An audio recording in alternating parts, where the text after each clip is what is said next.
Hello everyone, in this video we are going to learn about mathematical induction.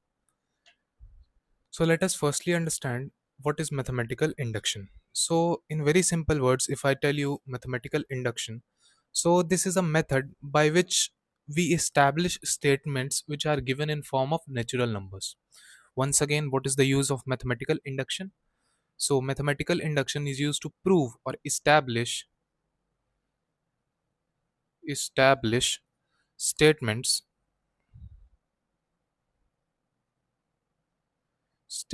which are given in form of natural numbers in form of natural numbers. Now I hope that all of you have guessed that how are we going to use this in the real analysis. In real analysis, all the statements, all the theorems that we will be given in the form of natural numbers, some of them would be proved by this mathematical induction. This is where we will be using mathematical induction in real analysis. Now let's move to the principle of mathematical induction, that what actually mathematical induction says. So let's give the heading: principle of mathematical induction.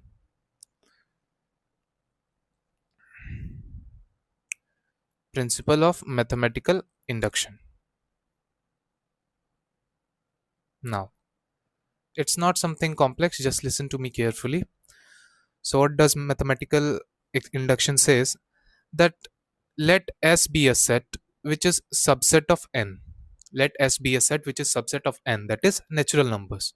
So if 1 belongs to S, if 1 belongs to S and k belongs to n and k belongs to n, if k belongs to S, like k belongs to n, and if k also belongs to S, then k plus 1 would also belong to S, and if k plus 1 also belongs to S, then S is equal to n, now let me make you understand this in terms of functions. So suppose p1 is a function. So if p1 is true, if p1 is true for every k belong to n, for every k which belongs to n, if pk is true, if pk is also true, then pk1 is true, then pk plus 1 is also true. I hope you understand this. Now this is just the theory part, but if we want to understand it, then we have to do some examples. So let us do some examples, and before that let me tell you one thing, that if p1 is true for every k belongs to n, if pk is also true, then pk plus 1 is true, and hence pn would be true. pn would be true for all n belongs to n, for all n belongs to n. I hope you understand what do I mean by mathematical induction. Now let's take an example to understand mathematical induction and how we use mathematical induction to prove different mathematical statements. So let us write a question over here. So that I have to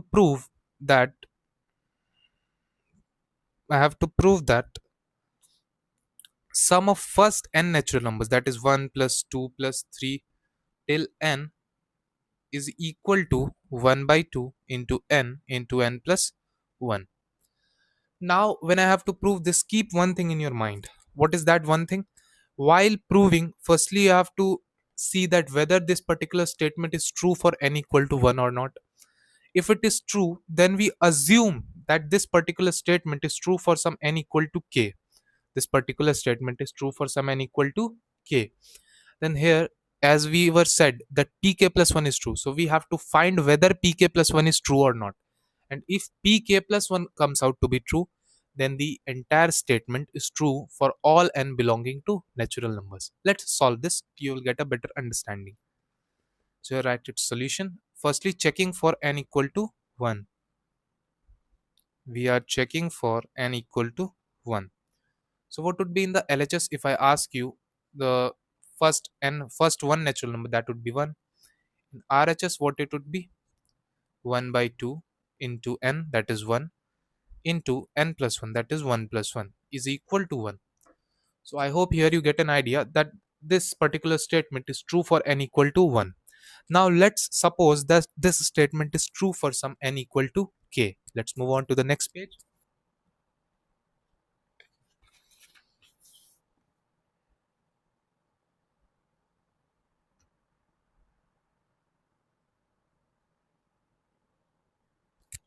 Again, what did I say? Suppose this is true for some n equal to k.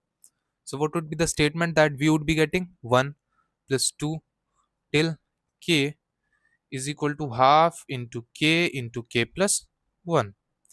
Now we have to prove that this is true for n is equal to k plus 1. So let's write the sum of first k plus 1 natural numbers.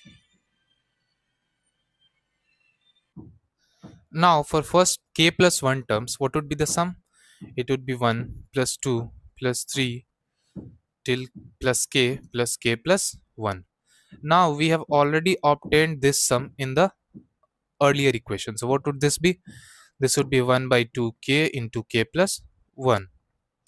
I hope that it's clear till now. Now we move on to the next line of this proof. Whether we take k plus 1 as common. As you can see, k plus 1 is common in both of these sides, both of these polynomials. So what we would get? We would get 1 by 2k plus 1. Now let's write it k plus 1. It would be k plus 2 by 2, and now 1 by 2 k plus 1 and k plus 2. So do you see here it works where n is equal to k plus 1 and this is k plus 1 plus 1. So we have got that when it is true for 1, that this statement was true for n equal to 1, and when we assume that this statement is true for n equal to k, then this statement is also true for n equal to k plus 1. Hence this statement is true for all n belonging to n. Hence this statement is true for all n belonging to n. I hope that you have understood what I wanted to say in this video. Now in the next video we will discuss about principle of strong mathematical induction. It is also a different way to approach mathematical induction and it helps in solving some more problems. In next lecture I would also give you some problems to solve.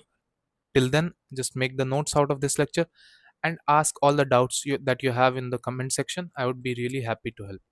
Thank you very much for watching the video.